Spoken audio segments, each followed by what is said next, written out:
All right, we're in it. Uh, Jacob and William Luke held it down on Sunday, so tonight it's just me and Matt holding it down. We're taking some turns here, but have a fun week of college hoops to discuss. Um, college hoops to discuss this week. Obviously, plenty of stories. The state of Michigan, I feel like, really owns Certainly the own the dialogue this week. Yeah. yeah, yeah, back to back nights with insane buzzer beaters to win. So definitely, definitely that to talk about. Some SEC bubble teams really making some moves this week. Quite a lot to talk about with those teams. Obviously, what Vanderbilt got to win, Georgia got to win, Arkansas got to win, Texas almost got to win. Who else? Oklahoma almost got a win. Yeah. So plenty to talk about on the SEC bubble. There's a new favorite in the betting markets for the National Player of the Year, and he That there happens, is. Minus yeah, 240 for Janai. Yeah. he happens to be the guy that was the favorite at one point and is now the favorite again. So plenty to talk about. Also, Houston and St. John's clinching shares of regular season titles in those leagues. So we'll talk about that. Um, so yeah, we got. Hold on, what am I looking at here? Never mind. Oh, What is watching Akron Kent State right now. That is a very good game back and forth here. is that on Plus? Or That's on Big Boy ESPN too. So they oh got shit, NBA on ESPN. And then yeah, Akron putting their undefeated home record to the test here. Kent State's giving them a game, but yeah, under 2 minutes to go in that one. yeah. Let me put that on while we are doing this. Um, but yeah, so I guess to start with, we'll start with the state of Michigan and the buzzer beaters like we were talking about. So first one of those that took place was Michigan State getting a 58-55 win over Maryland. Um, what an insane ending to that game. You could basically just like watch the scope of Maryland through Scott Van Pelt at the end of that game and the swing of emotions that took place there. But huge buzzer beater for Michigan. Maryland big shot to tie it up, and then Holloman hits what a half court shot basically to win it there. So crazy stuff there in Maryland. Um, I believe was that their first loss at home this year, or correct me if I'm Uh, wrong, but Maybe. I mean, they've been nails at home. They've been really good at home all year. Um, that was definitely the lowest point total they've been held to at home. Um, but that might be their first home loss. Yeah. yeah, I believe so. If I do have that wrong, apologies. But nevertheless, crazy game there. Maryland's a good team. They got legit NBA. Obviously, we know Derek Queen would be the number one overall pick If only if he he were were white and white and European. European. Yeah. Yeah.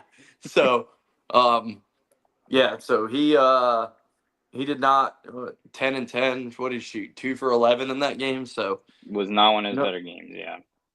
yeah, did not play like the number one overall pick in that one. Um, so yeah, huge win for Michigan. Jace Richardson played well.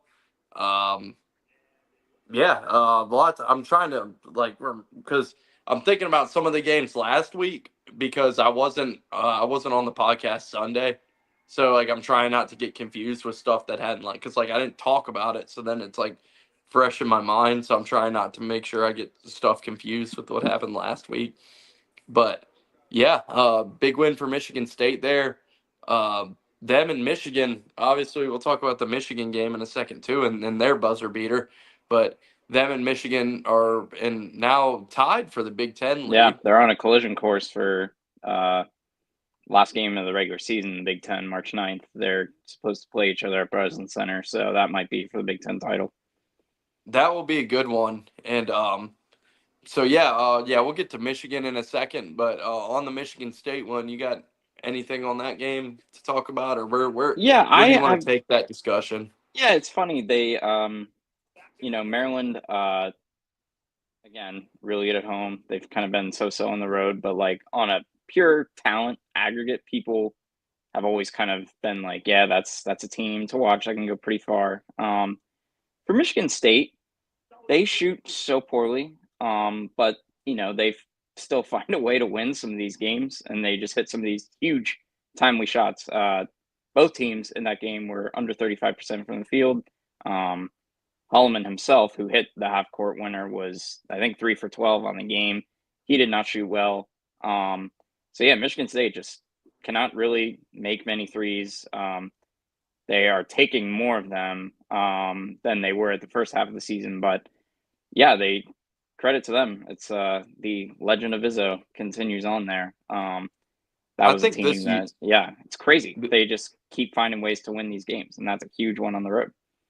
this year, and I don't have like Tom Izzo's whole like year by year career rundown off the top of my head, but like this year in particular has to be one of Izzo's better coaching jobs. I mean, he's always done like they almost never have like elite NBA talent rolling through there. Like I don't even It's know been a who. while. I mean, Denzel Valentine was probably um the last like lottery pick kind of talent that they've had. His Who's last the year they were 2 seed in Middle Tennessee State beat them. who's the Um, best year? Who's the best player Izzo has ever coached? as For far as like NBA talent goes, or just like their time I'd at say Michigan, because NBA, just the yeah, like overall, like I if there's a there might be a bit, but like Valentine Draymond comes to Green's mind. his best guy. Um, Yeah, Draymond was his best in terms of like NBA careers. Draymond Green's his best guy that he's coached. that tells Um, you all you need to know there. That we're talking about Draymond Green as like the most talented player he's ever had. sure, Like, yeah, yeah, and it's like so. Izzo's always done this in his career, but this year in particular, with just how poorly this team shoots it, is what really strikes me to say that like this is one of Izzo's best coaching jobs because this has been an issue for multiple years at Michigan State with them shooting the ball poorly. And I mean, last year they made the tournament and I think they lost 12 games and made the tournament. And they had that awful game with Mississippi State in the first round.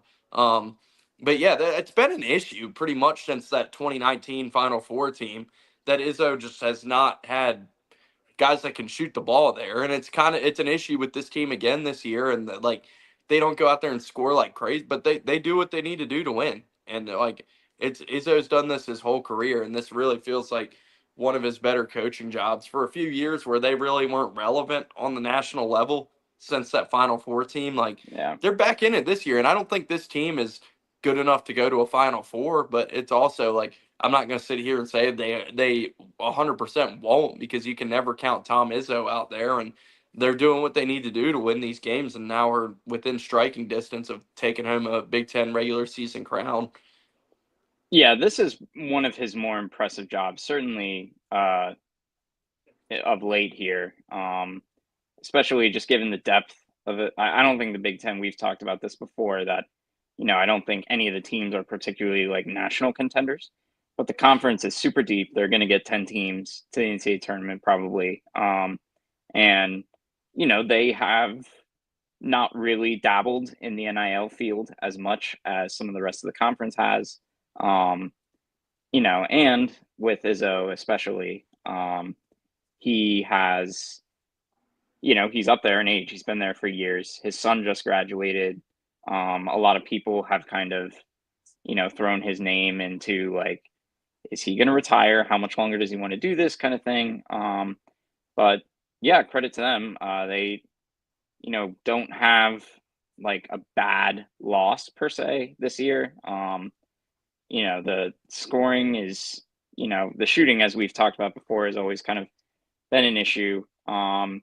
But give them credit; they still they have won multiple uh, games where they've had to outscore teams, and now they've won multiple games now where they've just grinded these teams out. That the game that they had against Maryland, that game should have wrapped up long before the half court shot. They kind of choked their way, out of what could have been a pretty easy win there. They had a pretty bad turnover late. But yeah, give him credit. I do not think this is the best team in the Big Ten on paper by any means. The Izzo factor definitely matters for them. But yeah, aside from Memphis beat them, and then they had the California trip that they lost both, and then Indiana got them. There's just not a bad loss that I can find here. So that's certainly, I would say, like raises the floor of how far they're going to go in the NCAA tournament. But I wouldn't, feel comfortable saying they're, bound for the Final Four type thing or something. I would still say that kind of run would be surprising based on the talent they had, but not surprising given, it's a Tom Izzo coach team and he's taken worse teams than that to a Final Four. Yeah. Cause yeah, they lost, or yeah, so they lost to Memphis, and then they had that game in Maui that went to OT with North Carolina. That was a really good game earlier this year. Yeah, And then they they went pulled on that that one winning out. streak from the North Carolina game, and uh they didn't lose again until they went to California uh after that Maui game. So they went on a Yeah, I mean, long and winning they're streak. hitting a hard stretch of their schedule. The after Maui, they had some not easy games in conference play per se, but it was the bottom of the barrel, kind of the middle of the pack of the Big Ten. This has been this run they're on now. They have not played any bums by any stretch here. Um, winning convincingly at Michigan and then winning at Maryland and beating Purdue a couple days before.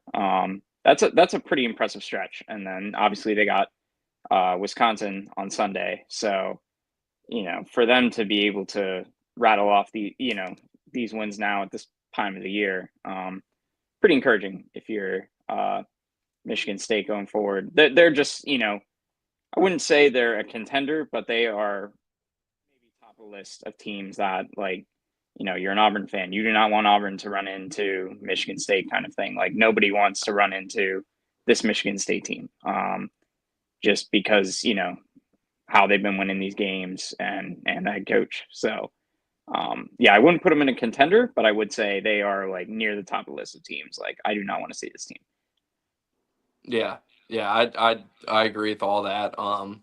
Any concerns about Maryland there? I don't think really. I mean, it's tough to lose that way, obviously, but like as long as you can bounce back from that and respond, it's like they shouldn't have any issues. And it was just kind of a dud, and they ran into a really good team, but like.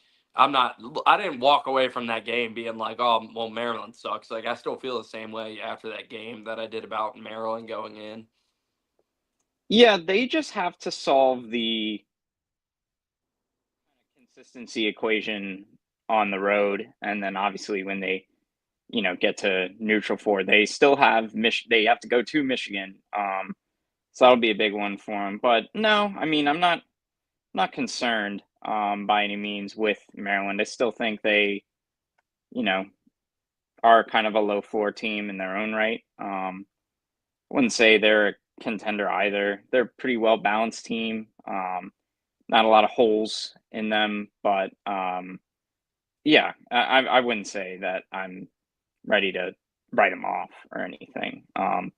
If Queen starts playing like the actual first pick in the draft, then yeah, that certainly changes things for them. But yeah, I'm not ready to. It's a matchup thing for them entirely, and yeah, I'm not ready to write them off either. They are still based on talent alone, I think they are better than like Michigan State. Um, but yeah, I'm not ready to write them off per se. They could still make a Big Ten tournament championship or um, make a Sweet 16, Elite Eight type thing. So yeah, I'm not ready to write them off by any means there. So they just need to be more consistent going down the stretch here away from home. That Michigan game will be big. Um, other than that, yeah, I mean, got to see Queen, because he was bad against Michigan State, as you said. So if he starts, stringing together more consistent stretch of performances, I think they'll be okay. Yeah, for sure. But yeah, to continue on the same theme, Michigan picked up a win last night in similar fashion on a game buzzer beater against Rutgers. A game Michigan trailed by its own, but Michigan, man, they just continue to win these close games. Like we talked about last week, they just continue to win. I mean, they had that disgusting game against Nebraska earlier this week. Horrible. Oh, Yeah. yeah, and then they won that one by 3 or 4, and then they won this one by 2 on the buzzer beater. Michigan's now won 11 games in a row by 4, their last 11 wins have been by 4 points or less. So they continue to get by on the skin of their teeth. Namari Burnett had that game-winning 3 against Rutgers last night. He had a good game in general, one of his better games of the season. But the most on that play, and Dusty said it himself after the game. Burnett was not like that play was not drawn up for Yeah. Burnett. He said he was the fourth option on that play, and but Dusty made a great coaching move that like a lot of times you like to see coaches let it play out and kind of Yeah, a he called scramble the drill in timeout those right away. situations. Yeah. Yeah, he called the timeout and drew up the play, and then they were able to get it to a guy, Burnett, that was the fourth option on the play to take the shot, and he nailed it, man. And that was a huge win for Michigan, and just another backbreaker for Rutgers, man. Like all the talent, and it's just a season for hell from them and Steve Peichel. I know, like, what with all the hype and how excited he was about this team, they have to be disappointed, and that was just a gut wrenching one for them last night to lose again. Just not going well for them, and now they need to take care of business their last couple games if they even want a chance to steal a bid in the Big Ten tournament.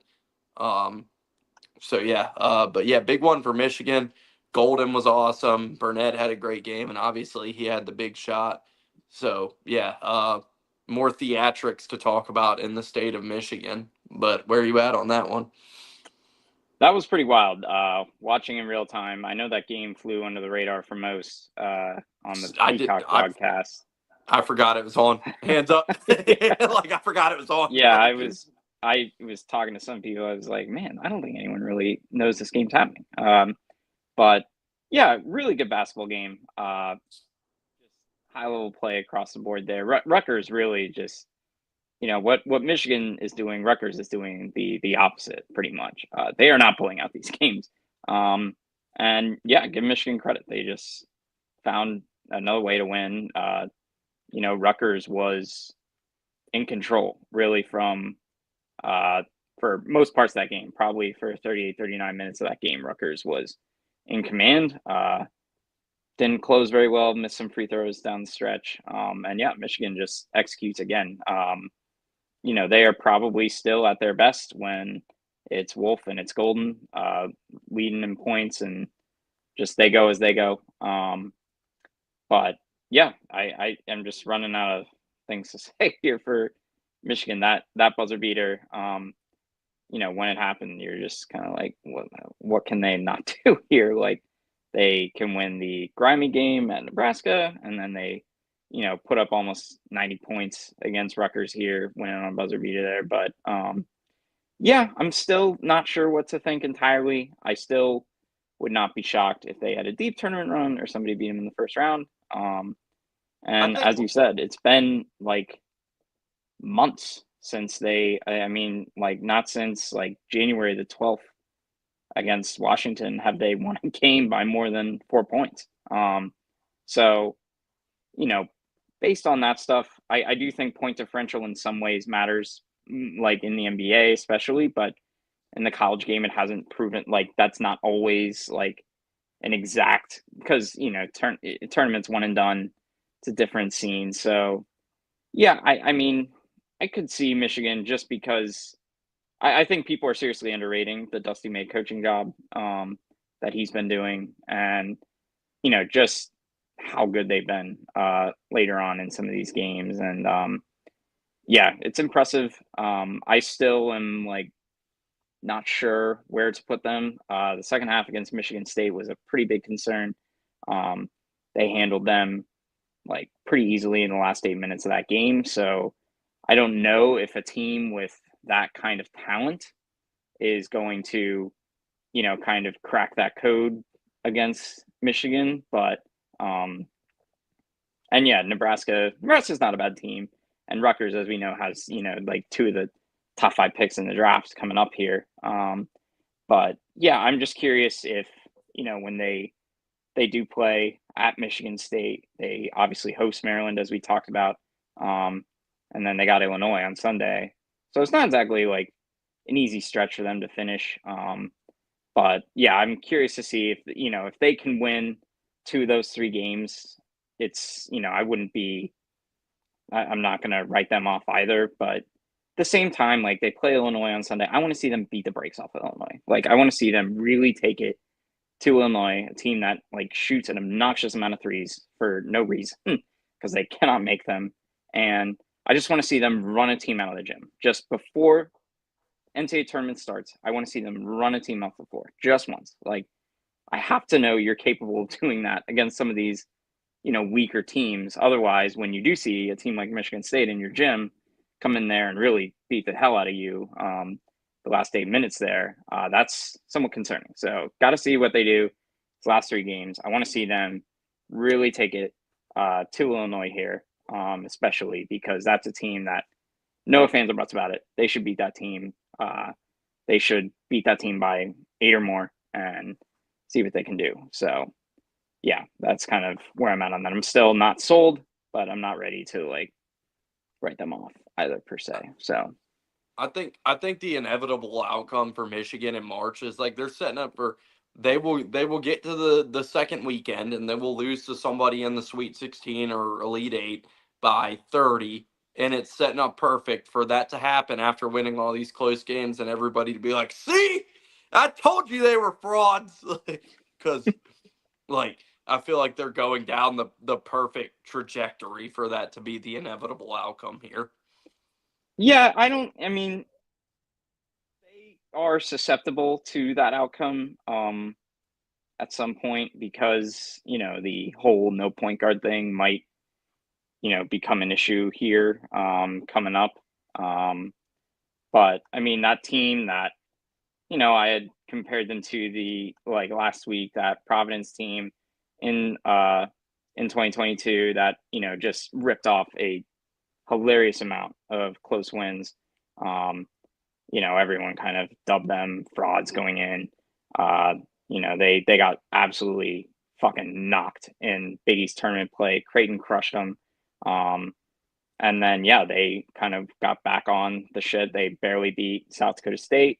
Um, they beat the hell out of Richmond in the second round, and then Kansas actually beat them pretty close.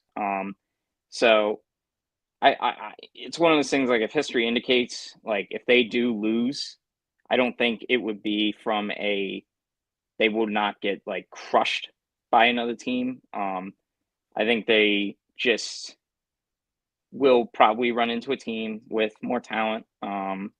And yeah, that a team with guards that they can't defend, I would imagine, and that'll be that. One or both of their bigs will get into foul trouble, and that's kind of been the way to get after him. But yeah, Michigan State's the only team. I mean, Purdue really handled them also, but um, recently Michigan State's the only one to really figure them out and really just kind of um, foil literally everything they want to do offensively. So the team can kind of execute that. That'll be the way. But that's a team that's going to be probably like just unless you are really talented and you have a coach that is at the level of a Dusty May, like how Michigan State has with Tom Izzo, it's going to be hard to really just dismantle them on a neutral floor. But we'll see. I wouldn't be surprised because of how tough they've been to watch offensively. It wouldn't surprise me if they keep some of these teams around in these games.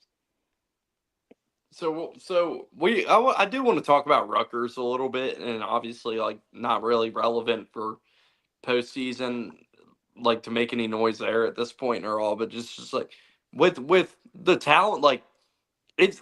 I mean, Steve Peichel had any coach's dream this year to coach two top five picks two 5-star talents, and he absolutely nailed it. And I mean, we've heard hype about this team for a long time coming into this season, with like thinking about these two guys playing together and how good they would be. And like a lot of people had a ton of expectations for them this year. And it's just like the fit was always weird to me because you get these two dominant guys who want to handle the ball and score. And Steve Peichel's never been that kind of coach. Like they've always been like a slow it down, grind it out kind of team. And they had to completely shift their identity as a program and a team this year, with the way they were going to play around those two guys, and it just hasn't worked. And yeah, like I said, it's a huge disappointment for that fan base for Peichel. And like obviously, he's had good teams in the past, and like I'm sure Rutgers will be back. It will be funny, ironic to when they don't have these two guys next year and the year after that and all, like, and I'm sure they'll be back to a solid middle of the road Big Ten team that makes the tournament, and Peichel will get back to playing his style of basketball.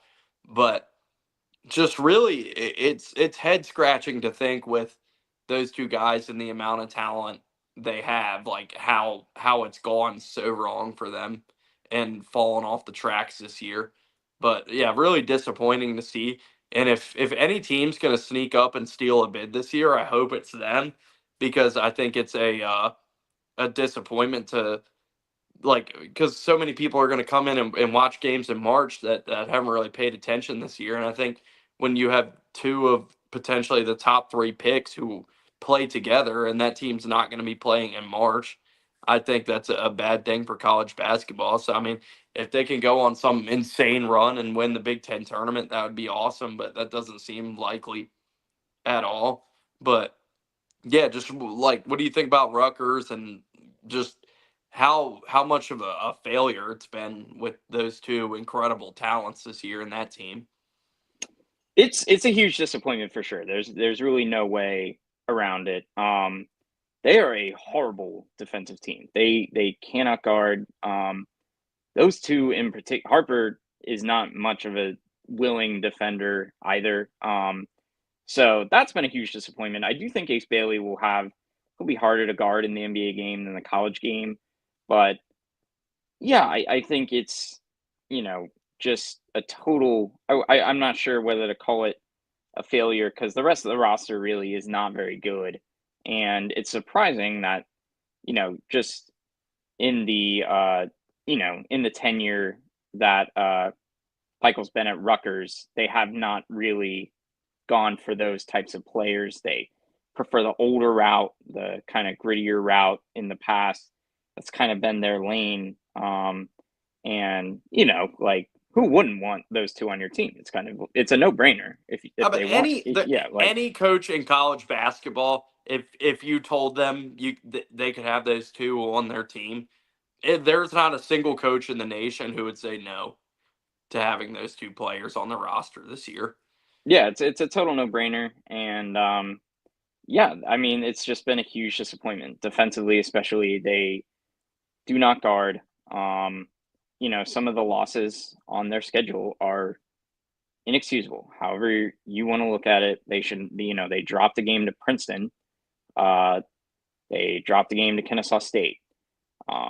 They've, in conference play alone, they're like horrible. They're 7-11 in conference. Not, horrible by the standards of having that kind of talent. And it was kind of looking somewhat promising after the Kennesaw State loss. They, Bama beat them by 5. A&M beat them by 4. So, you were kind of like, okay, when they get into conference play, they should handle themselves. But yeah, it's just, it's been tough to watch. The styles of those guys with the rest of the roster there do not really fit. They don't play as fast as I think they should when they have um, those two types of talent. Um, they should be kind of pushing the ball as much as they can, and they're not that kind of team. Peichel doesn't want them to be that kind of team. So yeah, they've had a pretty hard time. Tough go of it. But yeah, just the way they guard, it's not good enough. And yeah, I mean that was a chance for them at Michigan to steal a win there, and they couldn't get that done. But I mean they're scoring on people now. They're finding a groove offensively, but just the last 3 games they've scored like over 85 points.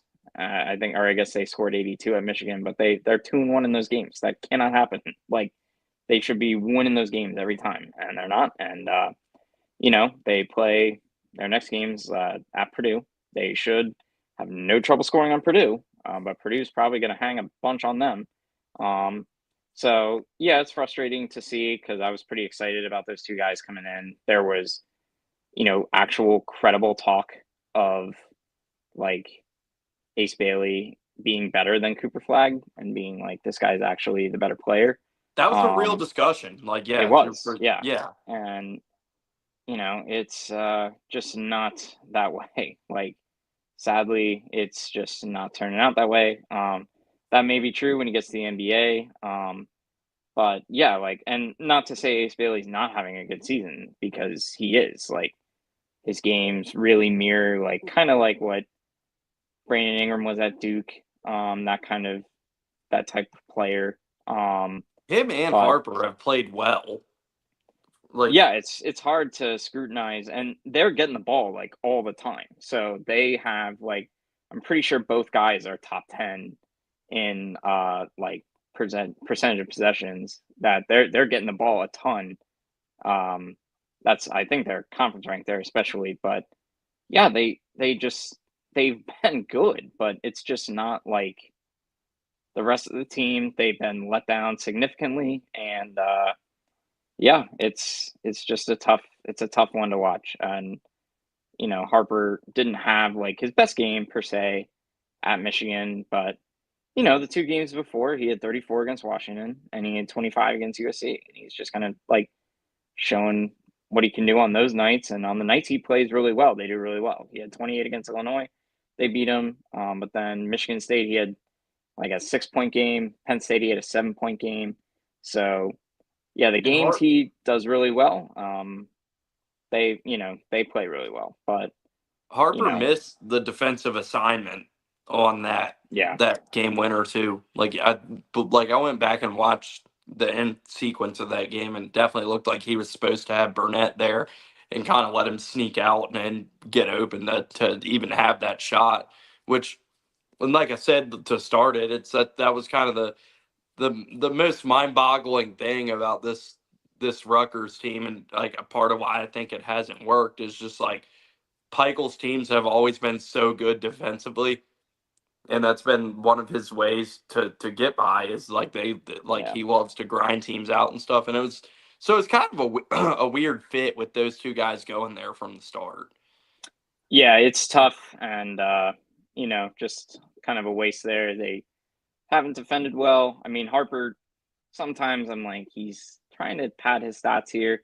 He's a really good rebounding guard. He gets a lot of rebounds because he's obviously his size helps there, but yeah, some of the times when he's crashing the boards and not getting back on D all the time, missing some assignments here and there. So yeah, I think they're just not getting anything from their bench. They're really like not getting much out of those two in general. So it's hard to win. It's just hard to win when you have that, no matter how good your two best guys are. And yeah, you just got to have a complete team, and more than anything else, you got to defend in some of these games. Just got to defend way better.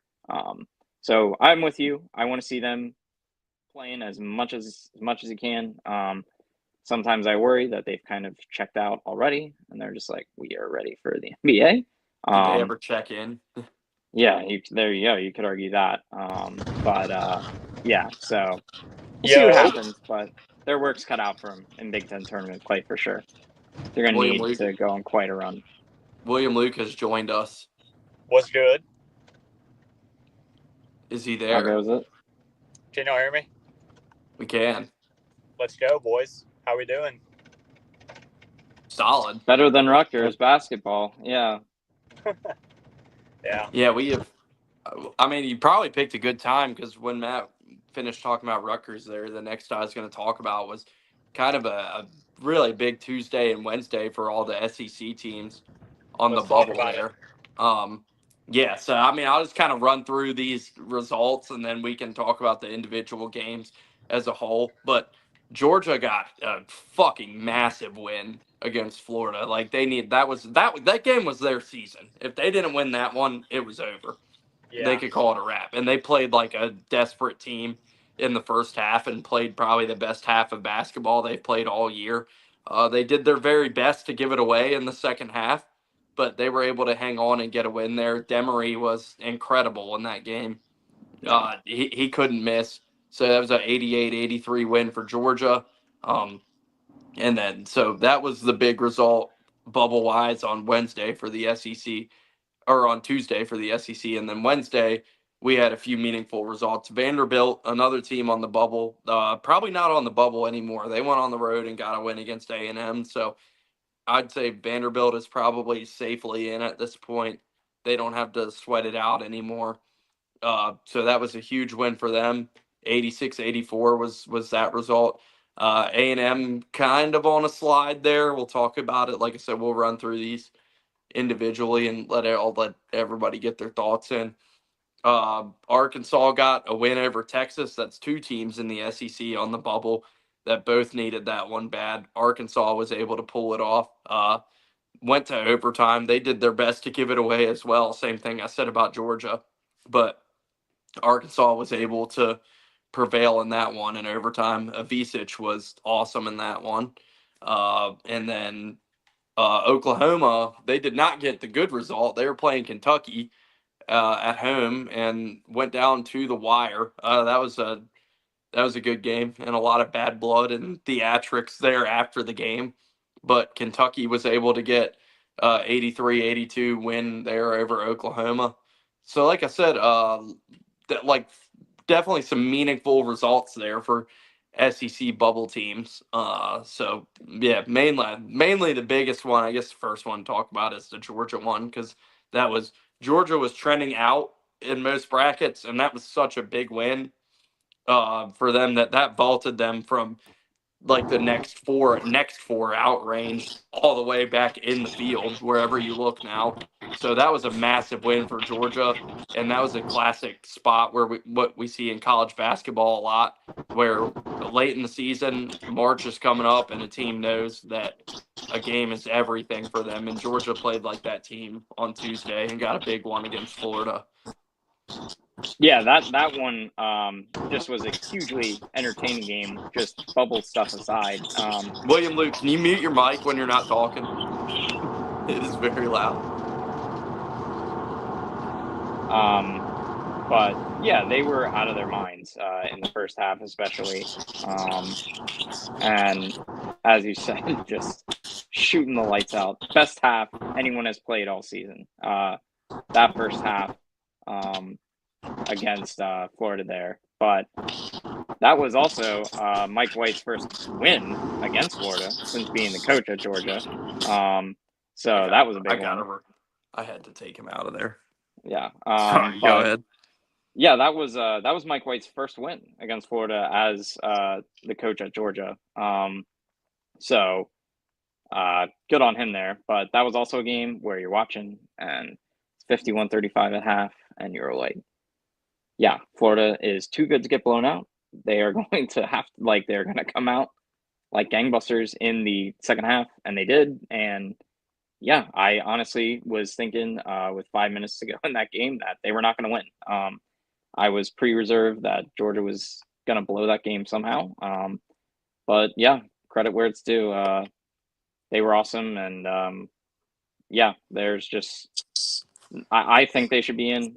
Just being an SEC team that has played the schedule they played in conference for sure. But yeah, that was huge. And that was just desperate win on their part. And yeah, that could not have gone much better for them than what it did.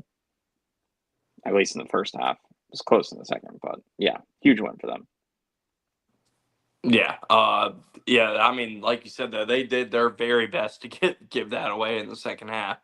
But Demery and Blue Cane were very clutch in that game and hit the big shots they need because Florida took the lead there at one point. And it was just kind of like, Yeah. oh, here we go. That was the perfect opportunity for Georgia to give it away there, and yeah, they were able to hold on to it, and yeah, that was probably Demery's best game of the season. I mean, he Yeah. showed up in that one. Like you could tell the guys who I'm looking at the stats here real quick. Yeah, Demery had He had 21 in that 21. one. And Yep, then AC Newell 21 had four yeah, three he had a big pointers. game also.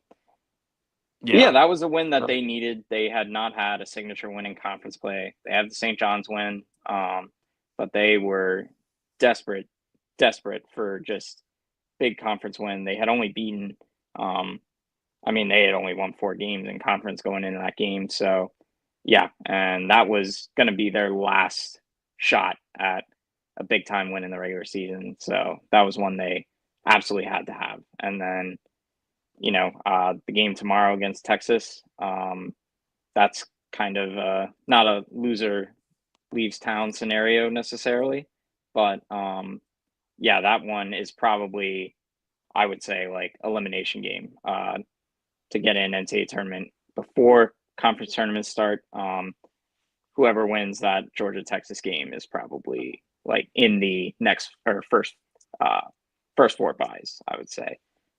I So think that's a Rodney Terry save your job game.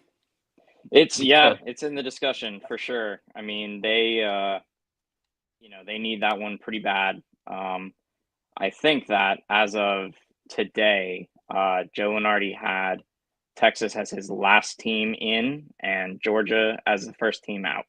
So that'll be a big game just alone there for tournament implications. But yeah, I've been kind of skeptical of the Rodney Terry hire since it happened. Obviously, they didn't really have a choice when he first got the job.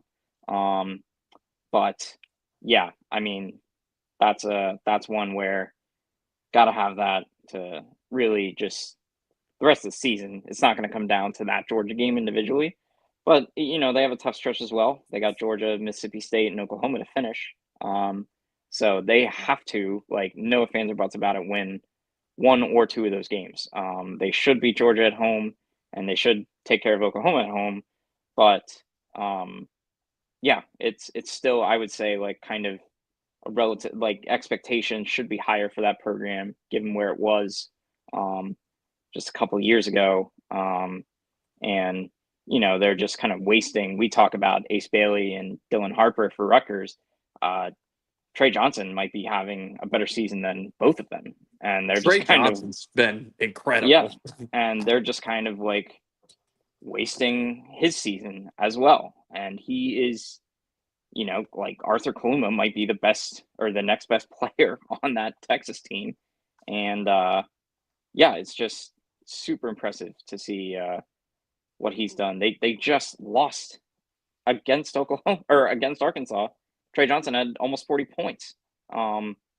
So yeah, they cannot afford to mess around with this one. They have got to win 2 of their next 3, get themselves a secure spot. And yeah, I'm not really picking them to do anything if they get in, but they do have a player who can single-handedly take over a game, and just can't waste that when you have it. So yeah. I was checking, by the way. So, Field of 68 has Baylor and Georgia as the last 2 teams in playing. Oh my They actually gosh. they actually have that game on the 12 line instead of the 11 line, which maybe Yeah, you can educate me on that because how's that? So I guess is whoever's on the 11 line like is ranked ahead of like they do have that. the So it depends on who wins those mid-major conferences. And like, so if there's a year where, like for this year for Drake in the Moval, they're I would say clearly the best team in that league. If they did not make the tournament field, you know, or if they did in that way, they would be like an 11. But so they would like bump up the seed lining. I don't know how that would work, but yeah, I'm not in the room when they decide that. I know The Oh, first so they year, have UC San Diego as an 11 and also yeah, VCU as an 11. sure, and they would be worthy of those seedings. So yeah, I mean Joe Lunardi right now has Baylor as the last four buys at the top of that list. So I would be pretty surprised if they did not get if they had to go to Dayton at this rate, but just because of how close the rest of the bubble is, with the Oklahomas, the Indianas, Texas, Georgia, Boise State's on there. I think we finally ridded the SMU conversation. I Thank think God. they're comfortably, yeah. I don't think they're on You it, saw who is barring sneaking back in, though. I sure did. Yeah, they can't quit them. But yeah, I will be very disappointed if North Carolina steals a bid from someone. But But by the way, I was looking at this earlier this week out of curiosity, and if UNC's anywhere close, you know who the head of the selection committee is, right? for this year, Yeah, I actually don't know who it is this year. UNC's athletic director. Oh, that's no surprise to anyone. Yeah. Yeah, and Well, he the doesn't have much to worry about with Bill running the football program, and they just extended Hubert Davis for reasons I don't fully understand. if But nobody is trying to hire your coach, don't you do not need to give an extension to a guy that nobody like you're North Carolina, so nobody's going to steal your coach anyway. And nobody's like, you know who we need to get? Hubert Davis. yeah, I mean, he's still dining on retiring Coach K and that title game run that they had. But gosh, the ACC is so bad, and they're 11-6 in the league, and they're just not that good of a team. So they've recruited well, and they haven't had anyone decommit. So I think that is maybe that's why they're kind of like, well, we might as well ride this out to see what we can do next year. But yeah, if I were a North Carolina fan, that would frustrate me greatly. I would be just so done with some of these guys, with the Elliot Cadeaus and Seth Trimble, and some of the. I would just be like, yeah, we're need to change the scenery here. Need somebody else. So So yeah, oof. But so Field yeah, I would say they're still there.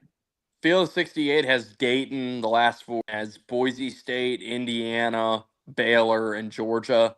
And their first four out are Ohio State, Xavier, SMU, and North Carolina. I would have Ohio State in the field, but that's just me. That's their first team out is Ohio State. Yeah. And it looked like because the last two in were Baylor and Georgia because they had that Baylor Georgia game on the 12th Yeah. line in Dayton, Mm, which by the way would be theatrics for our good for friend to sure. have to play Yeah. an SEC team in Dayton. Of course. Yeah. Team that can Um, barely beat anyone in conference. Yeah. yeah. But yeah, let's talk about more of those bubble results in the SEC because obviously we had quite a few of them to get to. But yeah, big one for Georgia there. Like I said, that vaulted them way up. Another big one was Vanderbilt winning at Texas A&M, and like I said, that wasn't like a season saving win, but that's probably the kind of win for Vanderbilt that they're comfortably in the field now. They shouldn't have any issues getting there. Yeah, big win for Vandy, and they really went on the road and took care of business there. That was surprising the way. I mean, it was a close one, but Vandy was leading and controlled for majority. They were leading at halftime, and there's never really a doubt. And it's kind of it's it's the Wade Taylor fucking roller coaster again for Texas A&M. He didn't have his best game. 3 for 10 shooting, got to the line a ton. So that bailed him out. But yeah, he did not have a great game. And yeah, huge road win for Vanderbilt there. And that should be enough to have them safely in the field at this point. Yeah, I would say that's a big deep breath game for Vanderbilt. They now are in a situation where they're like, oh my gosh, we have to rip off 3 straight in SEC tournament play here. Now they're probably at this point comfortably in the field with that win. That scoreline is probably a little deceiving because it was, Vanderbilt was in control of that game. Finished a 2-point game, but if you were watching, you're just gonna, A&M hit some big shots down the stretch. Credit where it's due. Vanderbilt went in there and just took it to a pretty good defensive team. And A&M, the other big one there. I think we finally might have to write off Kansas State. They took a loss at UCF. That might be enough to comfortably get them out of the conversation, barring a Big Ten tournament championship. So tough one for them, but don't have to worry about them anymore either. Yeah, and also Wednesday we had the Arkansas Texas game. Went to Arkansas had a big lead that they blew it in the second half and went to overtime, but they were able to get it done. Like I said, Avicic was awesome in that one. He did everything they asked of him. He had he had like every single point in overtime. Yeah, he I carried think. them. They overcame just a total flamethrower from Trey Johnson. 39. Yeah, he just dragged them. I'm pretty big on Arkansas, just that team, as you know, and there were parts where I was like kind of hoping, I was like, oh my gosh, Trey Johnson cannot miss, and this would be like a huge effort by him if they won. But yeah, give him credit. That was a big one for Arkansas. They shot well from three. So any game that they score over like 75 points is a huge deal. So they got to 86 in that one. So yeah, that's encouraging signs for them going down the stretch here for the rest of the season. They are, as of the latest Joe Lenardi bracketology, I think we talked about it with Field 68 one there, in the first 4 buys. So they should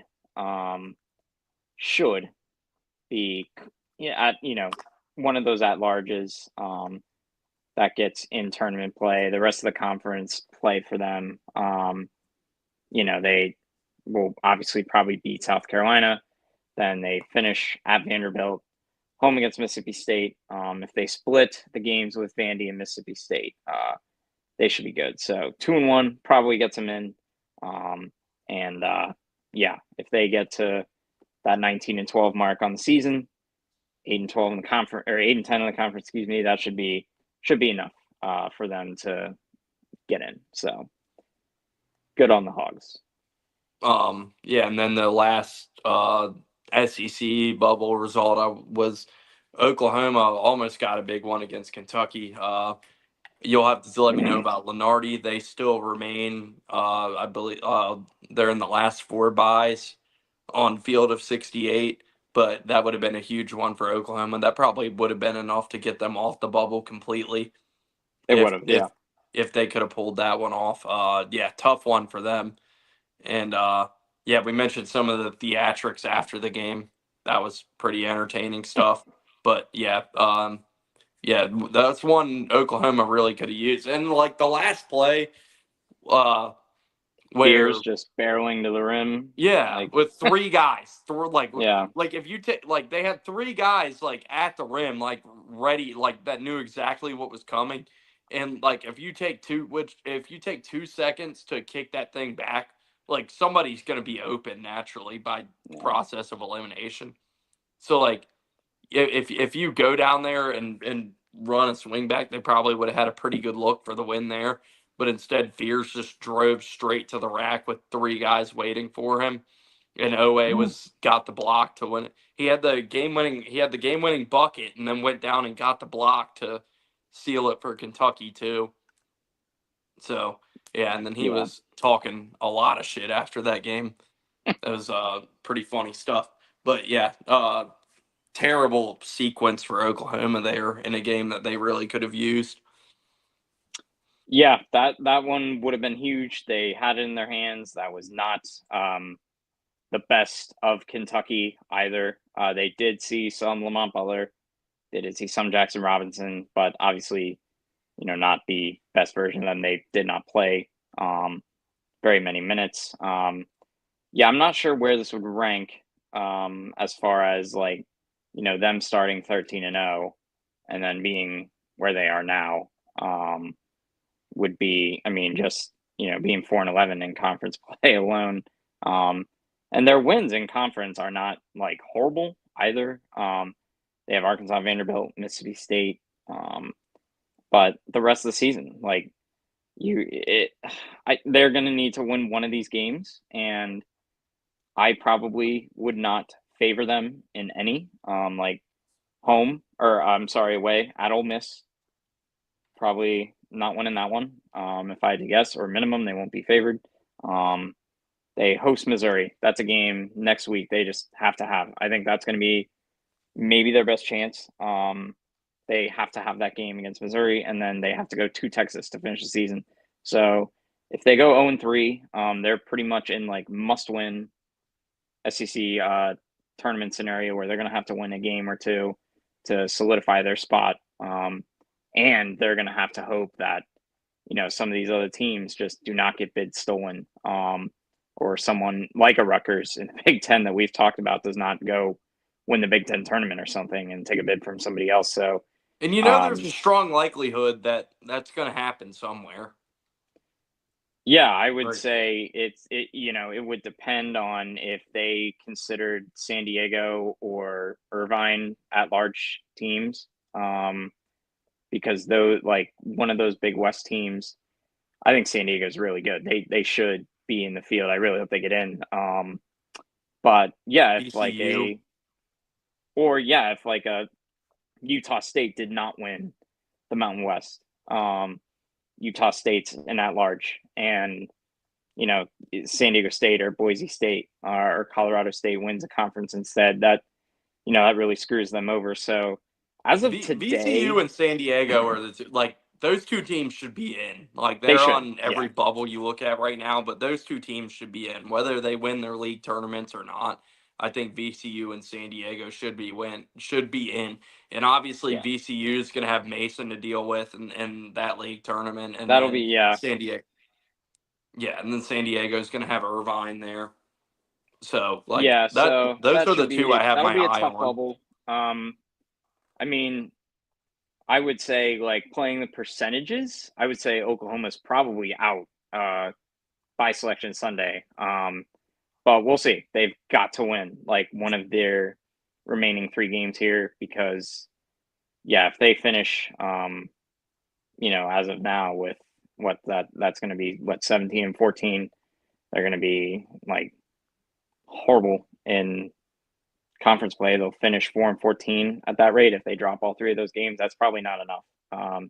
And they're going to really have to hope that Arizona, Louisville, and Michigan win their conferences. They're going to be at the mercy of those teams really exaggerating how good they are by inflating their resume by those teams maybe winning their conferences. So they're going to need that big time. So Oklahoma's going to be the toughest bubble case, I think, to evaluate of these teams I was going to when the ask. time comes, but I think they'll be the toughest one. I was going to ask with the Oklahoma thing. So are you of the mindset that when your wins come matter? Because it's do you judge Oklahoma differently? The fact they got a lot of big wins in the non-conference and started 13-0, but then they've been pretty bad in league play. Are you of the mindset that you got these wins early in the season, and now down the road, we see you're not that team you were in November? Or are you of the win, full body of work and not really looking when those wins come?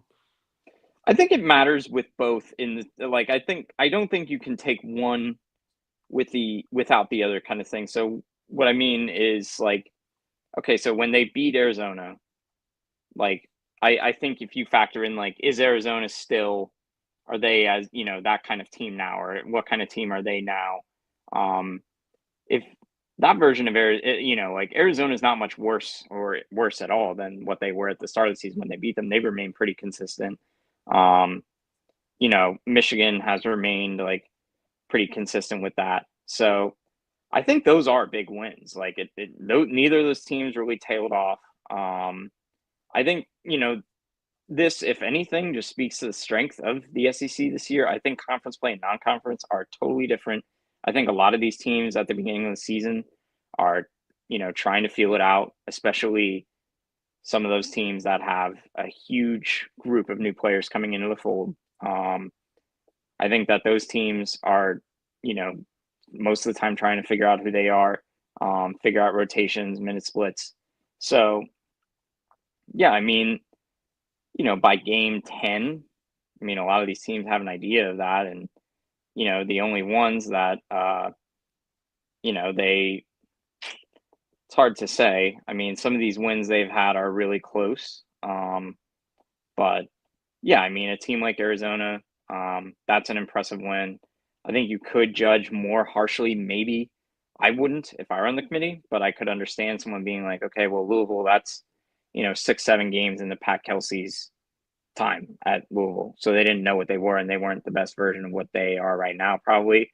Same with Arizona, because remember, Arizona was pretty bad at the start of the year. They were horrible in conference or non-con. Yeah, they were really bad. So, yeah, I wouldn't hold that against them per se. But yeah, at the same time, I do think Oklahoma's not as good of a team as what they were playing like in the non-conference. But at the same time, yeah, conference play is a gauntlet, and you might have to weigh the proposition of putting a 4-14 team in their conference. And a lot of people do not think that that is worthy of a bid if you're that bad in conference play. So, I think the world of Porter Moser, their coach. I think Fears is an awesome player, and yeah, they're just gonna have a hard time shaking just the end of the season here if they, they're in a situation where they might lose 9 of their last 10 games, and that is not historically a team that usually makes the tournament. So yeah, it's going to be the toughest bubble case for sure, of all these teams that we've talked about, especially because some of these conference games, they're not competitive. They're getting crushed by Auburn. They're getting crushed by Tennessee. They're getting crushed by Missouri. They're getting crushed by Florida. So yeah, at this rate, they're going to probably need one of their last 3 here in order to make the field. So yeah, we'll see what happens. But yeah, I would again say that's going to be the toughest case. I do not envy that situation, but yeah, as of today, if I had to guess, Oklahoma might be on the outside if they don't get one of those last 3 games on their schedule. Yeah, I mean, yeah, they definitely. Yeah, if they go 0-3 and finish 4-14 in conference play, I don't think that's going to be enough. It's just hard to justify. It's just hard to justify a team that bad in their own conference, getting in. And whatever, their non-conference, as impressive as it was, sorry, I mean, you're just going to have to rip off. It's only impressive if the SEC, for them being in the SEC, it's only impressive if you win some of these games. So yeah, they're just going to have to knock off probably 1 or 2 of Ole Miss, Missouri, and Texas here. So we'll see what happens. Yes, sir. Well, the next 2, I wanted to talk about kind of the last 2 stories for the week, and then we'll just kind of bounce through some games and whatnot. But Texas or Houston beat Texas Tech, and St. John. That was 69-61, and St. John's beat Butler 76-60. Mentioned those 2 together of note because both of those teams clinched at least a share of their regular season league titles. St. John's should have no issue wrapping that up tomorrow. They play, is it DePaul or Seton Hall? They have Seton Hall.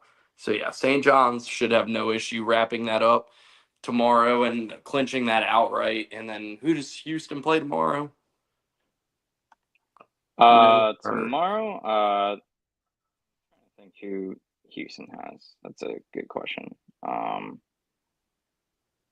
the top of my head, I do not know because I was very locked into Texas Tech playing at Fog tomorrow, and obviously Bama, Tennessee, but Houston was not really on my radar.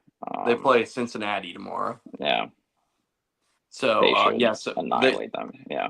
They should, yeah. So both of those teams should clinch outright in those leagues.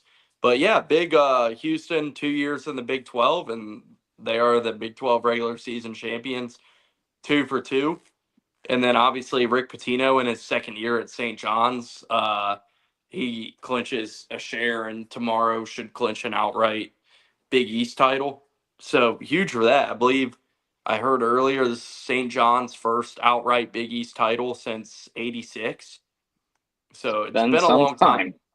Yeah, it's been a long time for the Johnnies. So but yeah, no, two big results there for those teams. But yeah, the Houston Texas Tech game, that was our only top 10 matchup of the week, but that was a fun one. And yeah, and I mentioned in the group chat, by the way, the ESPN was overdoing it with the Patrick Mahomes stuff at that game.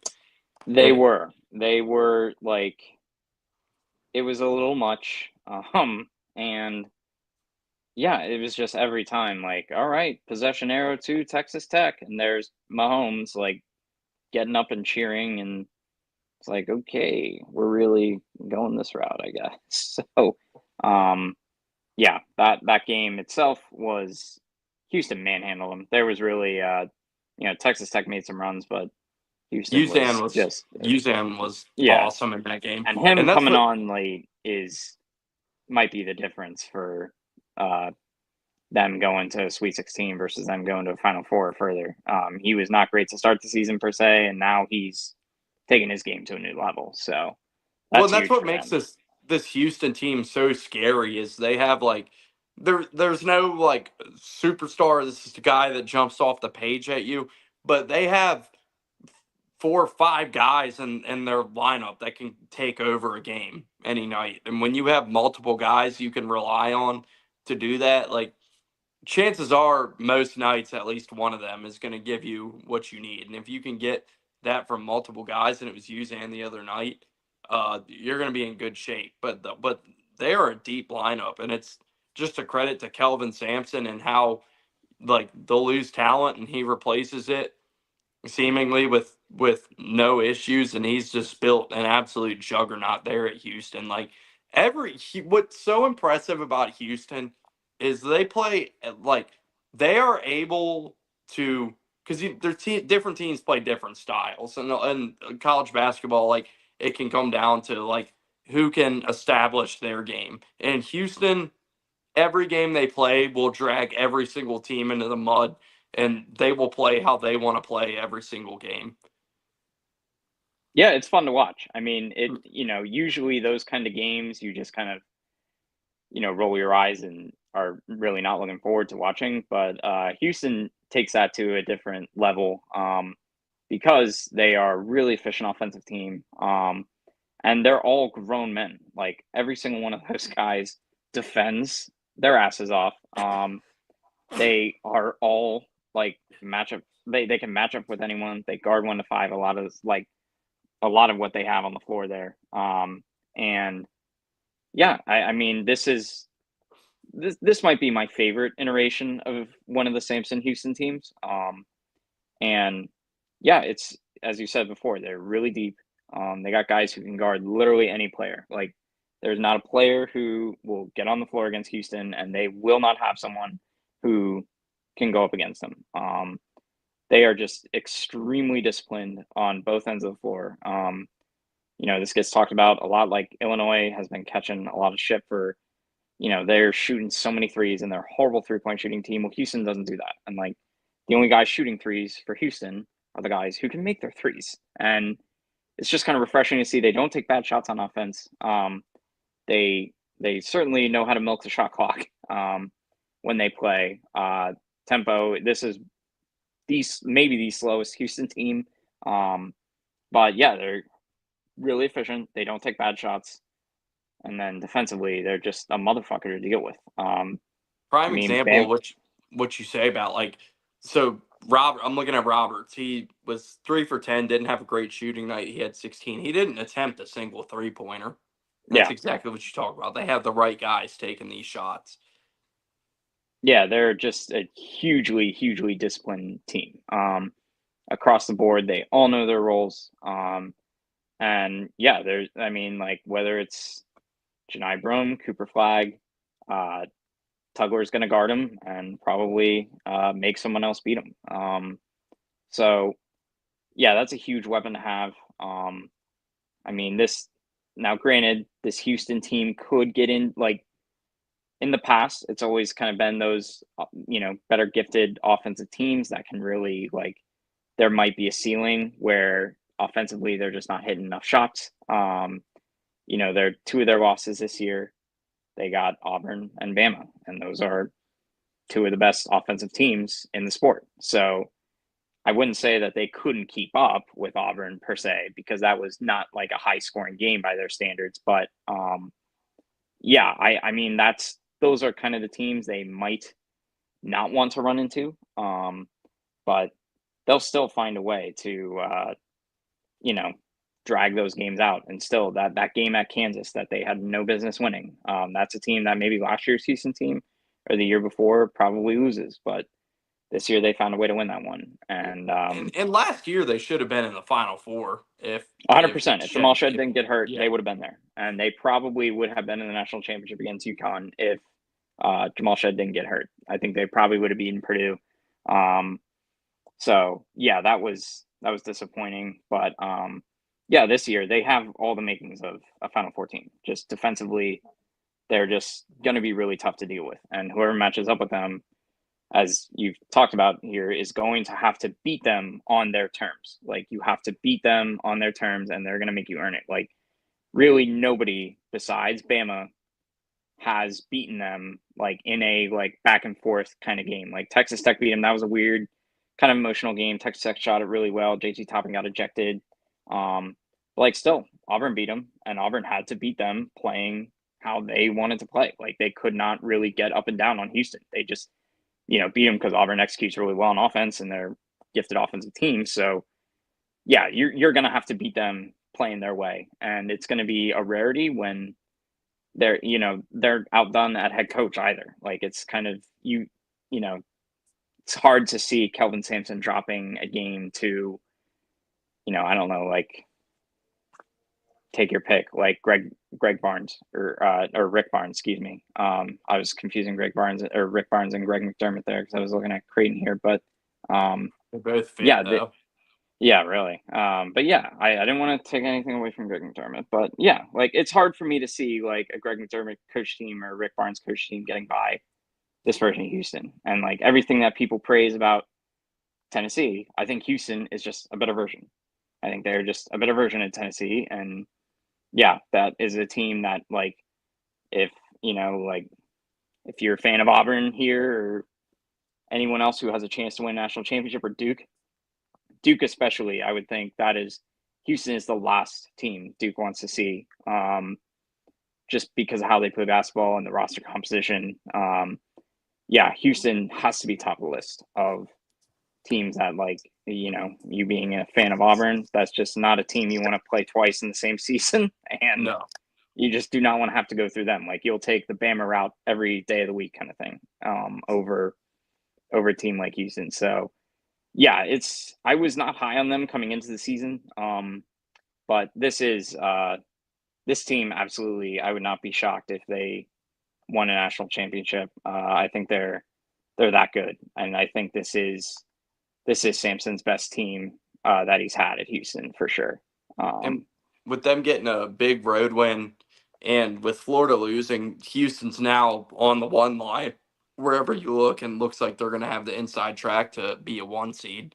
Yeah, With Florida taking that loss, so that's big for them too. Actually, the Field of 68 bracket I keep referencing that they put out today, they have Florida on the 2 line in Houston's region. yes, So Lenardi has the same thing on ESPN. So that'd be a really fun Elite Eight game Yeah, and but well,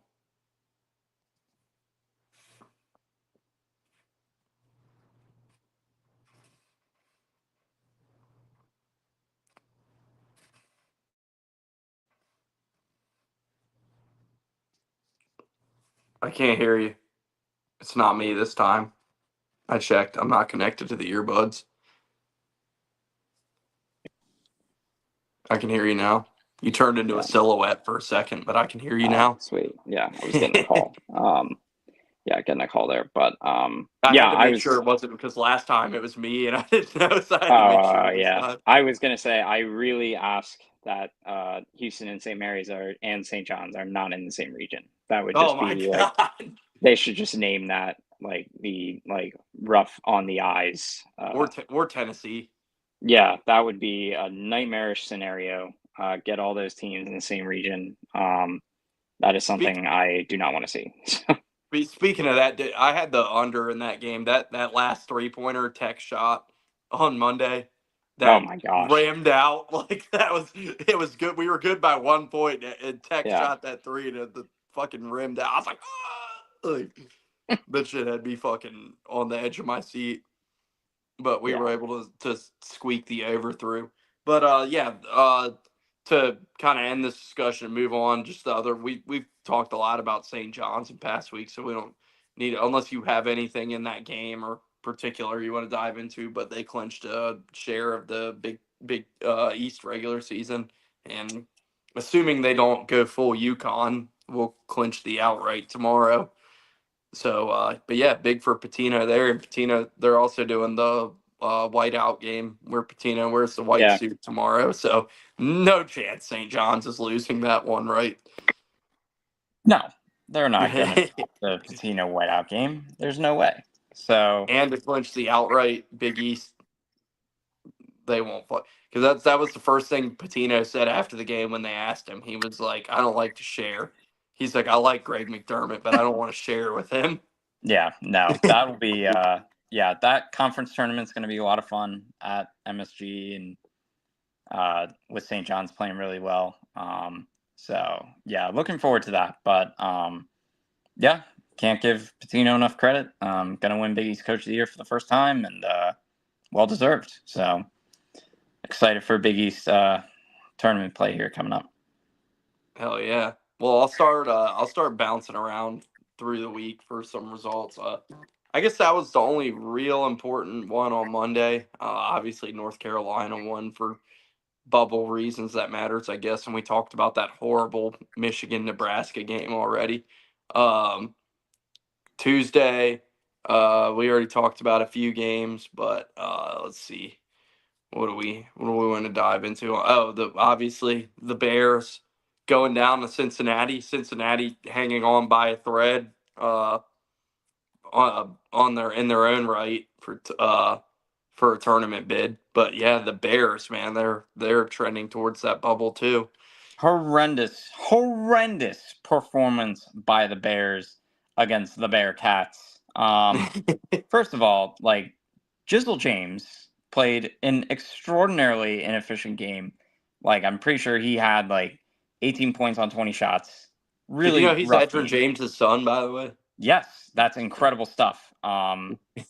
Yeah, not enough people are aware of these very fun facts they can find.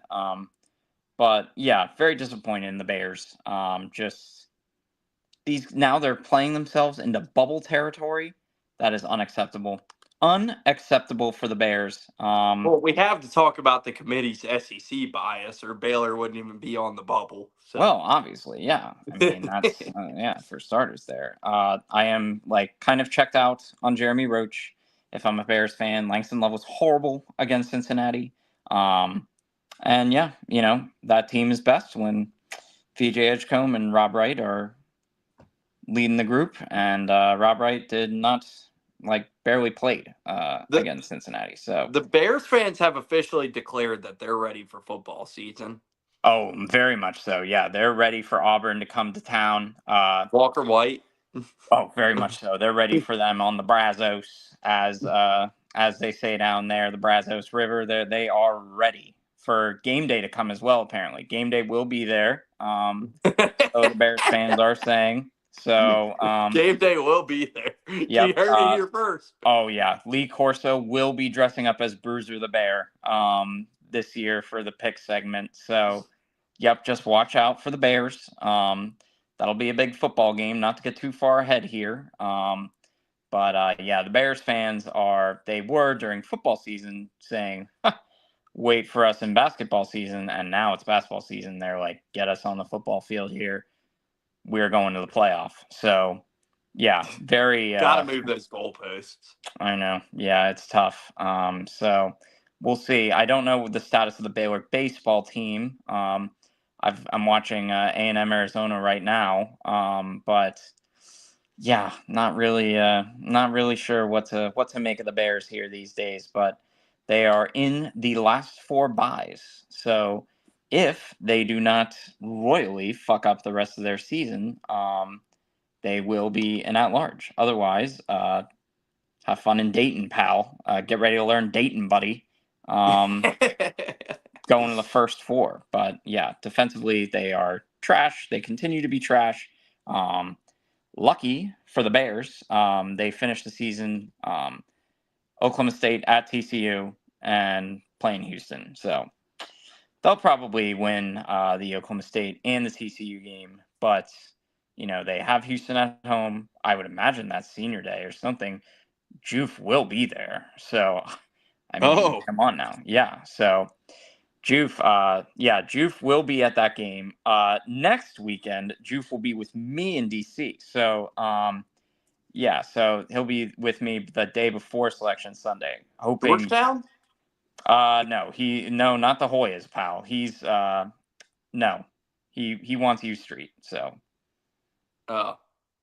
Yeah, nothing crazy there with him. No, I don't think Jordan. I don't, because that'll be like that's the day before Selection Sunday. Georgetown should be getting ready for the crown. That'll be CDI. A10 tournament. That'll be A10 tournament going on there, I believe. Mm-hmm. Are you going to go to that? Maybe might have to sneak down there to see some VCU and maybe I'm trying to think of anyone that's actually going to challenge George Mason. Mason could. I mean, I hope they do. I like what they've done this year, but yeah, VCU is just a step above. But yeah, if I could see VCU Mason, that'd be a fun one. Loyola. Oh, get to meet Sister Jean. I would go just for that. Who else? Dayton? Yeah, I mean, Dayton's kind of got the whole like Maryland vibe of like we don't win away from home because UD Arena is magical and that whole vibe there. 2020 national champs. So, dude, do you remember? And also A10 team. And this just made me think that one year. I can't remember what.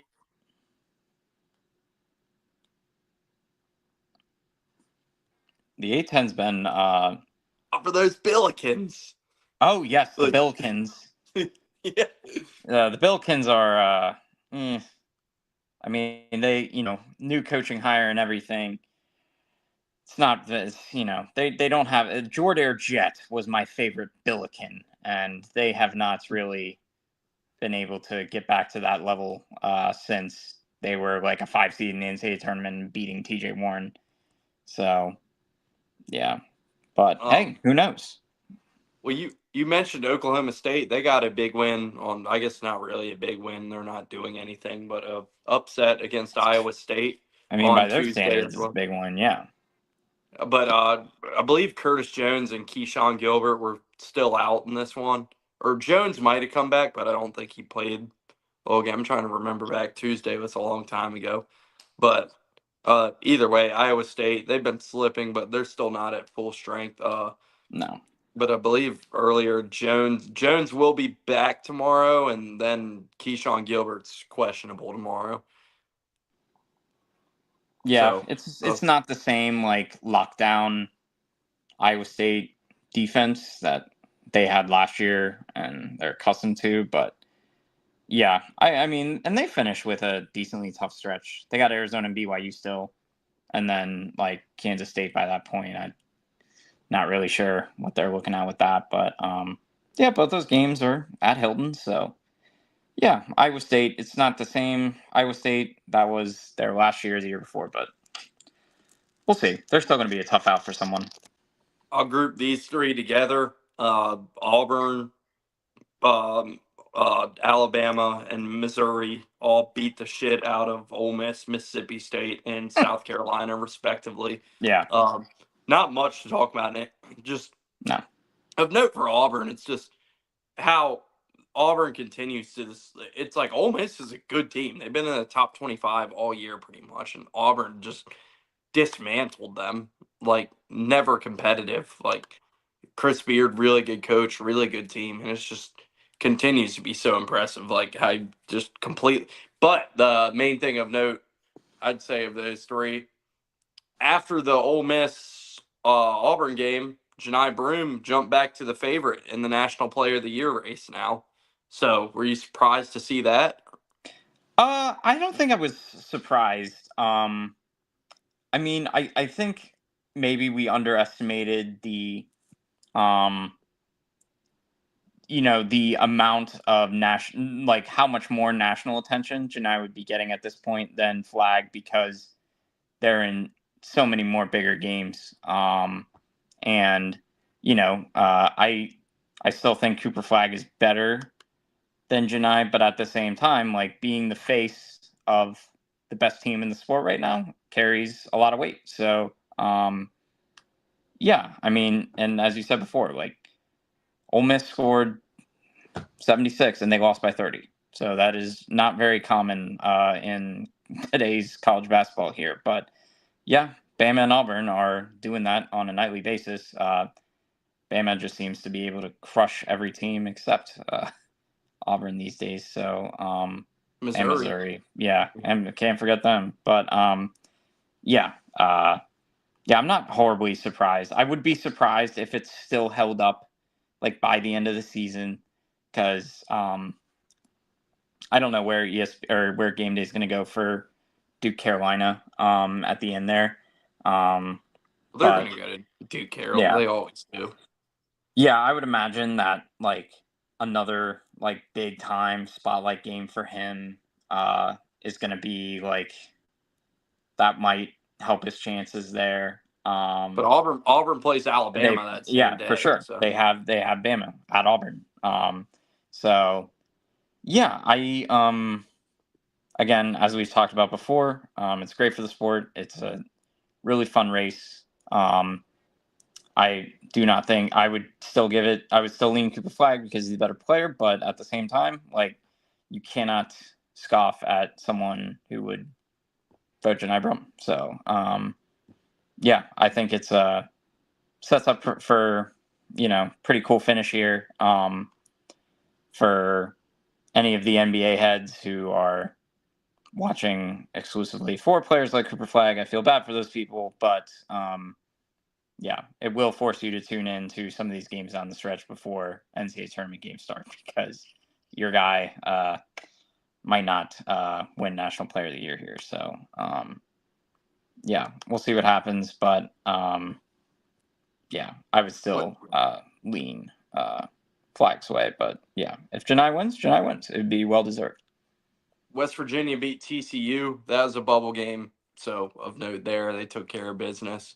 TCU was kind of sneaking back up there for a while, but they should be out now. But they were working their way in there for a little bit. But that's a bubble game there. Tennessee, LSU played Tennessee really close. They did, actually. Yeah, Tennessee was able to sneak one out there. And I'm just gonna hit some of these, and if like you want to say anything about any of them, just jump in. But and then Wednesday, Gonzaga, Santa Clara. That was a good game. Stayed up. I had Gonzaga, Santa Clara, and New Mexico, San Diego State on. Those were two good late night games there. But San Diego State got a big win. Another bubble team that needed one bad. They got that, and same with Gonzaga. That was Gonzaga's first quad one win since November. Crazy. So we were texting about them last week. They needed that one bad, and Santa Clara was shooting out of their fucking mind in the first half. But they're a really fun team to watch because they just get like unbelievably hot. They started 8 for 8. Yeah. 3. But yeah, give Gonzaga credit. It's a big win. Ryan Nembhard had like 15 assists in that game. So, yeah, they're a team that they just spawn in the Sweet 16 every year. So I'm excited to see how they get there this year. New Mexico beat San Diego State, San Diego State beat New Mexico, like I mentioned, but San Diego State, they're hanging around on the bubble there, so they're another team that needed a big one. They got it done against New Mexico. That one was never really in doubt either, so big win for the Aztecs. Is that, you got the SDSU shirt on right now? I do, yeah. We're sporting the Aztecs here tonight, so Scotex, yeah, well done. Right on. Another national championship in the future. Of course. Yeah.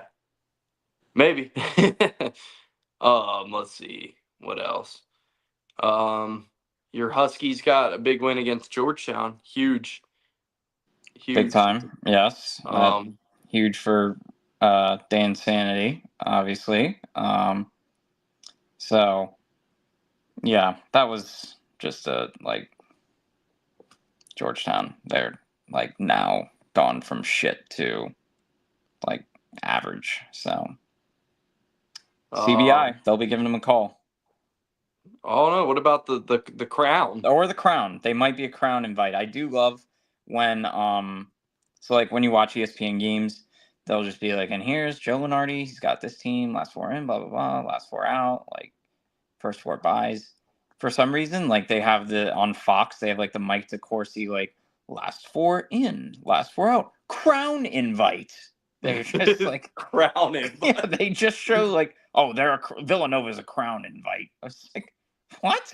So is the Crown supposed to be like better than the NIT? The Crown like, is supposed to be better than the NIT, I think, yeah. Because okay, Villanova would normally be in the NIT in that scenario, but apparently they will be a Crown invite. So very big deal there. I know nothing about the tournament. They've done a not very good job marketing it, but no, because I still don't even understand what it is. I have no clue. I do not understand the many intricacies of the Crown. So, and I'm excited to see like which coach spins it as like a really big deal that they won the Crown, or like I know like our shout out Jeff Goodman, big fan of Ed Cooley, obviously. So I don't know. Yeah, Ed Cooley would be a big. Yeah, he would love the Crown. Yeah. So, yeah, I don't know if they're a Crown invite. So, yeah, we'll have to see here. Rodney Terry could really use a Crown championship. Rodney Terry could use a Crown very badly. Trying to think of anyone else who's like in Crown territory. But yeah, Kyle Neptune could use a Crown. Mike Woodson could use a Crown on the way out. That would be a good one. I could see him. Bobby Hurley could use a Crown. Scott Drew, maybe. I mean, national champion. Would that not be the funniest possible outcome if Baylor? That would be very funny, yeah. But yeah, it's heading towards. Tang would love the Crown. Oh yeah. Tang would be all over the Crown. Muss would be all over the Crown. Andy rip his shirt off with the crown on. Yeah. Like, give the man the crown. I think that's like, I'm trying to think of anyone else who would like really just entertain for Leonard Hamilton on the way out with a crown at like age 80. Yeah, Hubert, that would be. I think North Carolina would decline the Crown invite at that rate. Well, speaking of teams heading to the Crown, good transition. I think Wake Forest will be heading to the Crown at this point. I think Wake Forest should be heading to the Crown as well. Yes. After they just took a fucking horrendous loss at home to Virginia. Yeah. I think the Deeks might be cooked. Yeah, unless they beat Duke, they are absolutely toast. There's no way around it unless they either beat Duke or they give themselves a decent ACC tournament run. But still, then there's not going to be enough good teams in there to really give them much of an edge. SMU's another one. Go ahead, go to the Crown, SMU. We don't. Andy Enfield, you go get the Crown. Yeah.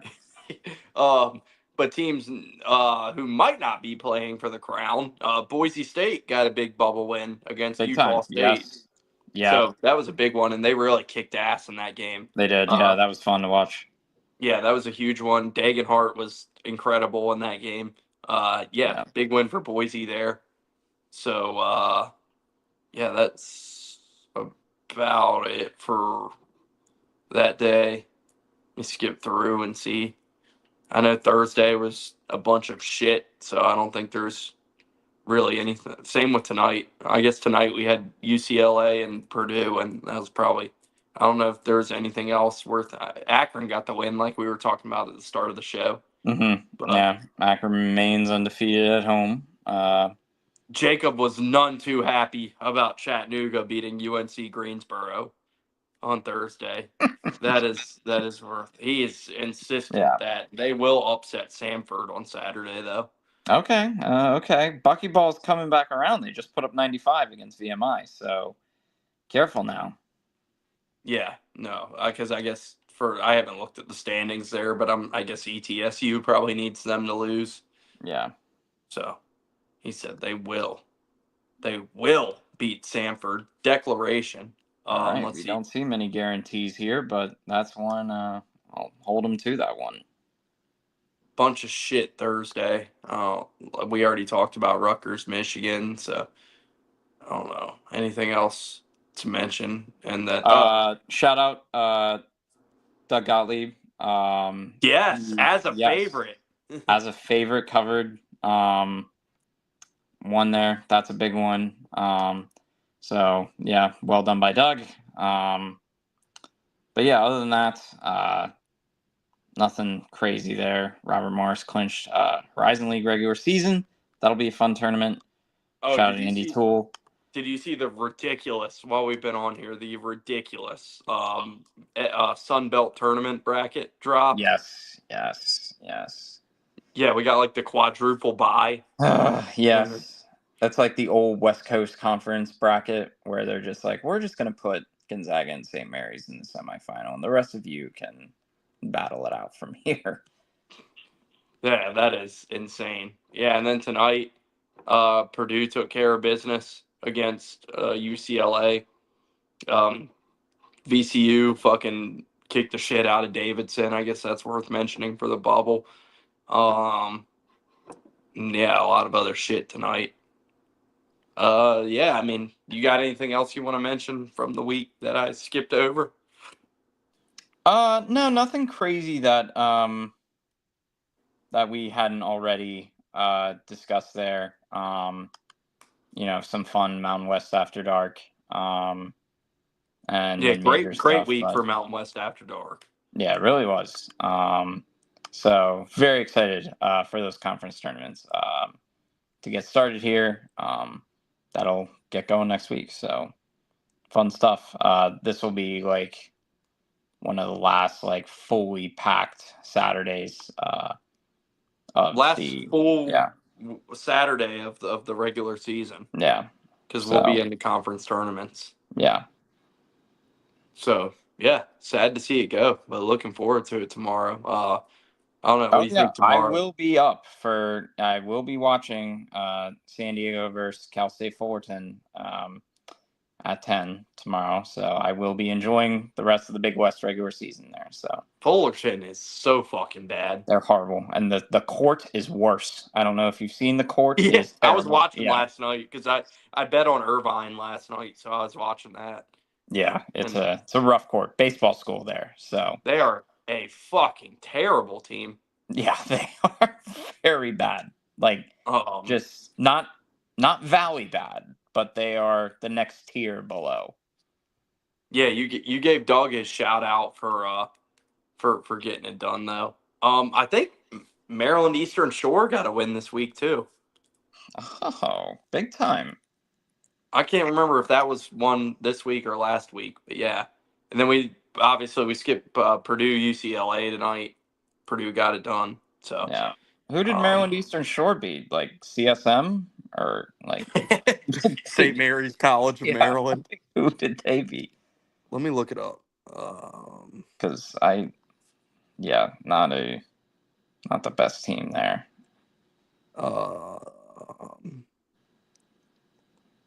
NC Central. Okay. That's a big conference win there for them. Yeah.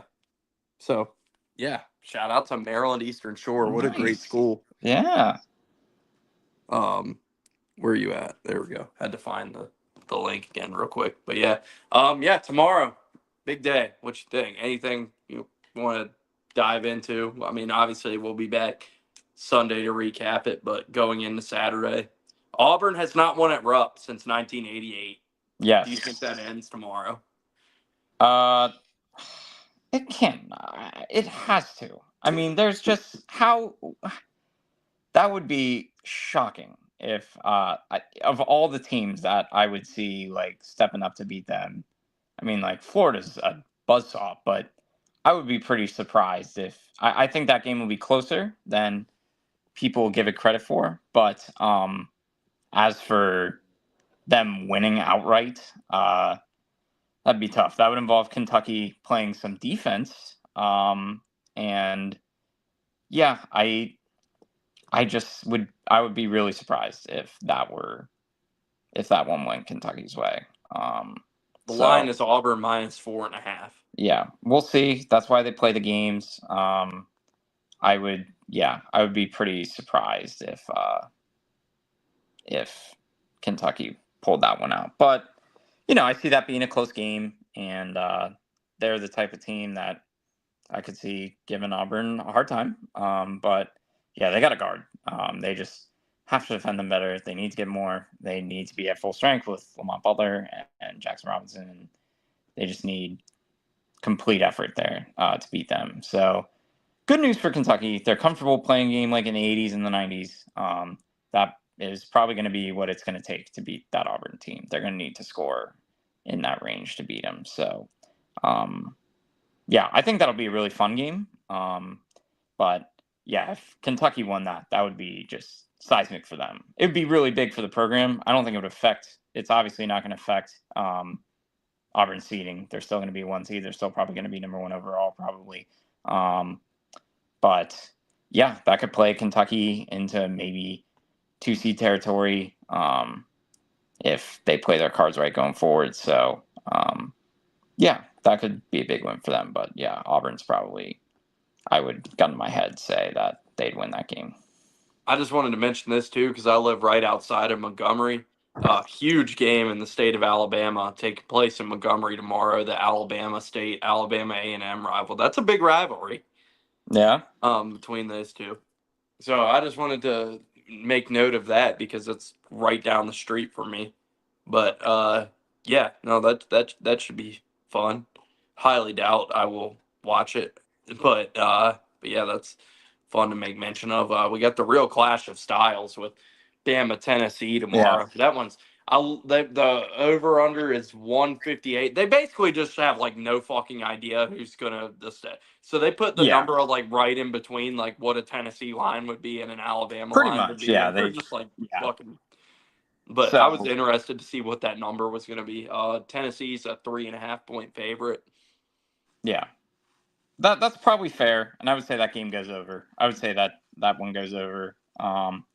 If the game is played at like the Bama pace, especially, that one's going to go. That over will hit.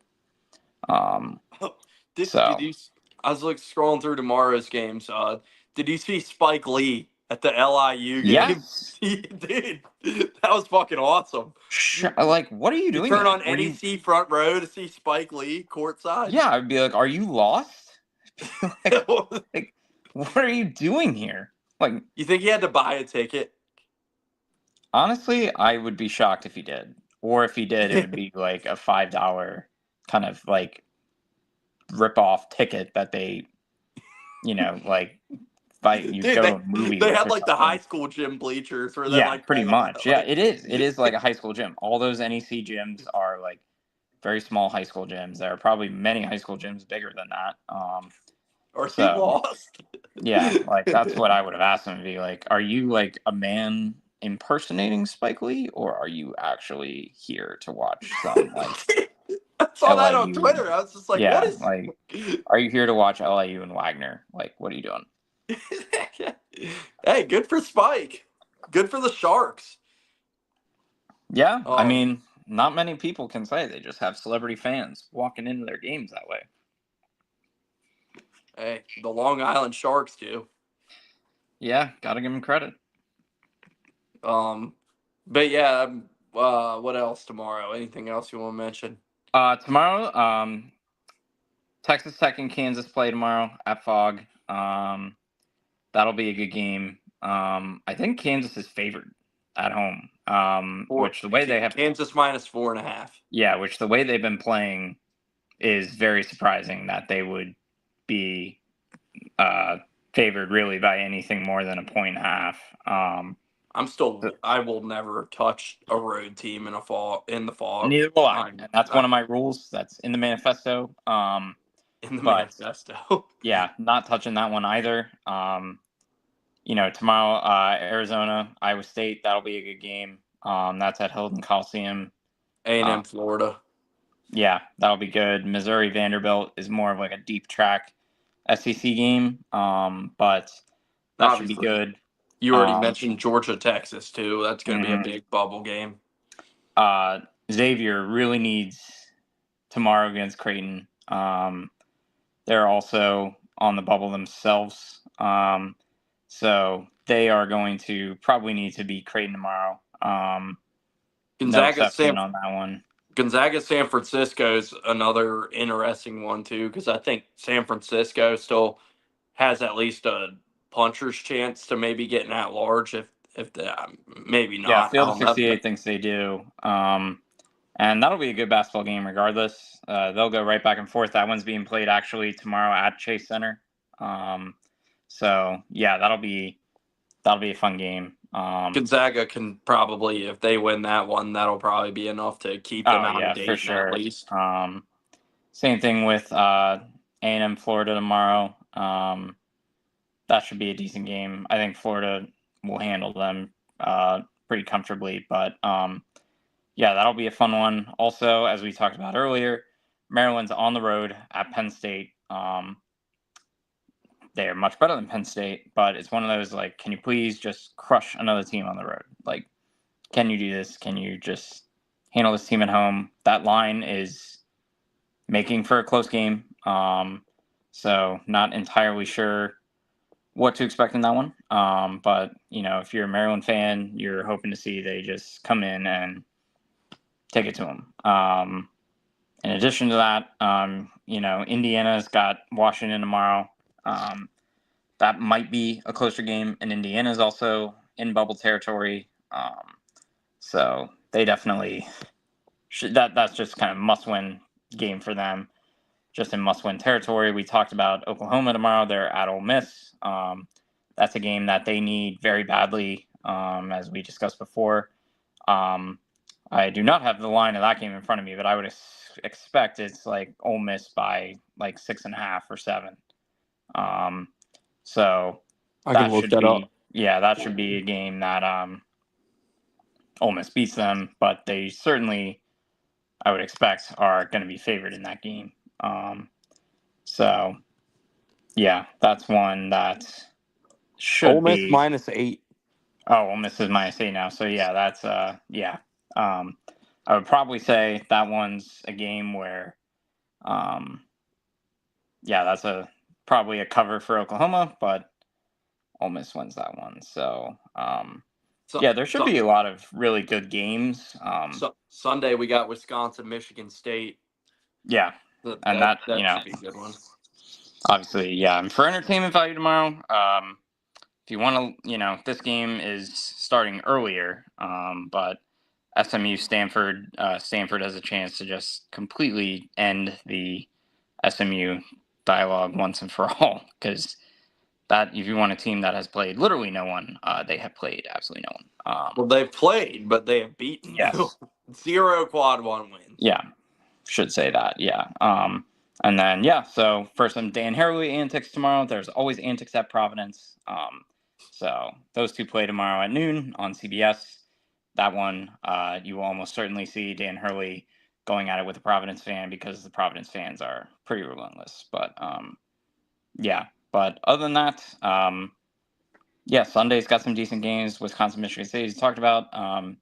Illinois, Michigan, that's a game that we talked about before that you hopefully want to see. If you're a Michigan fan, if you want to see Michigan go deep in the tournament, that is one where you want to see them just foot on the gas against Illinois and just pound them. That's one that I think will probably be a close game. It will follow the suit of the other Michigan games. And then the other game tomorrow that I'm going to be watching closely, or on Sunday, I should say, Memphis UAB. That's going to be one where UAB's got a fun team, kind of, and Memphis, that is a team that people should be taking seriously as a team that can go deep into NCAA tournament play. PJ Haggerty is an awesome watch. He's one of the best players in the country. And yeah, UAB is a tough environment, so I would expect that one to be a relatively close game per se there. So yeah, decent slate this weekend. Yeah, for sure. So should be fun. Hell yeah. Well, you ready to call this thing a wrap? Sure am. Yeah. Hell yeah. Well, appreciate you, man. Sure we'll be back Sunday. We'll hash out a time and everything. Hopefully Jacob has recovered by then and William Luke can join us. And Yeah. hopefully we have a full house Sunday night. Probably wait till whenever the NASCAR race gets over and the games are all done. So some point Sunday evening we'll be at it. Yeah, man. Sure. Appreciate you coming on here as always, and we'll be back Sunday. Thank you everybody for tuning in. Like, subscribe, Sectator Media YouTube. Follow Sectator Media on X. Thank you, and we'll be back.